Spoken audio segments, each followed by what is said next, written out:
தமிழன் என்று சொல்லடா தலைநிமிர்ந்து நில்லடா என்ற வார்த்தைக்கு இலக்கணமாக விளங்கும் உலக செஸ் சாம்பியன் விஸ்வநாதன் ஆனந்த் சமீபத்தில் நடைபெற்ற உலக செஸ் சாம்பியன்ஷிப் போட்டியில் 4வது முறையாக உலக சாம்பியன் பட்டம் வென்று சரித்திர சாதனை படைத்துள்ளார்.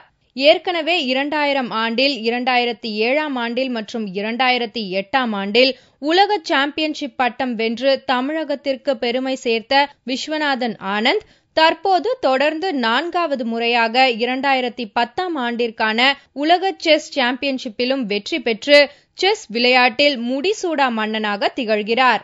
ஒவ்வொரு ஆட்டம் 4 மணி நேரத்துக்கு கம்மியா முடியறது இல்ல. 9வது ஆட்டமும் 6 மணி நேரம் ஆச்சு. இது மாதிரி எல்லா விஷயத்திலும் இதான் நான் வாழ்க்கையிலே கஷ்டமான மேட்ச்னு சொல்லுவேன். அதுக்கு எனக்கு அந்த 12வது ஆட்டம் என் குயினை E8 வைக்க முடிஞ்சதுன்னு தெரிஞ்ச உடனே எனக்கு இருந்த சந்தோஷம் அது சொல்றதுக்கு கஷ்டம்.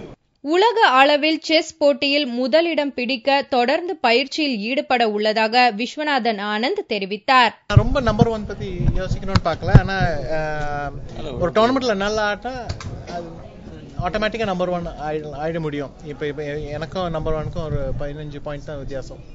அதனால கிட்டக்கு இருக்கு, எனக்கு ஆல்மோஸ்ட் தொட முடியறது. அதனால அதை பத்தி ரொம்ப யோசிக்க வேண்டாம். டோர்னமெண்ட்ல நல்லா ஆடினா அது ஆட்டோமேட்டிக்கா வந்துடும்.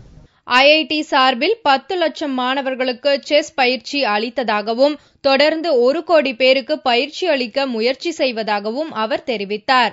NIT மைண்ட் சாம்பியன்ஸ் அகாடமி இந்த வருஷம் 10 லட்சம் ஸ்டூடெண்ட்ஸ் தாண்டுவோம்.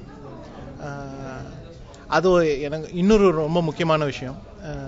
ஏன்னா நம்ம 7 வருஷத்துல 10 லட்சம் ஸ்டூடெண்ட்ஸுக்கு சதுரங்கம் கற்றுக் கொடுத்துருக்கோம்னா அதுலேருந்து எவ்வளோ நல்லது வரலான்னு யோசிக்கிறதுக்கு எனக்கு ரொம்ப பெருமையாக இருக்குது. எனக்கு இந்த வருஷம் 2 விஷயத்தை பற்றி ரொம்ப பெருமை. ஒரு தனிப்படியாக ஒரு மேட்ச் ஜெயிச்சுட்டு அப்புறம் இந்த NIT மைண்ட் சாம்பியன்ஸ் அகாடமியை 1 மில்லியன் ஸ்டூடெண்ட்ஸ் தாண்டுவோம்.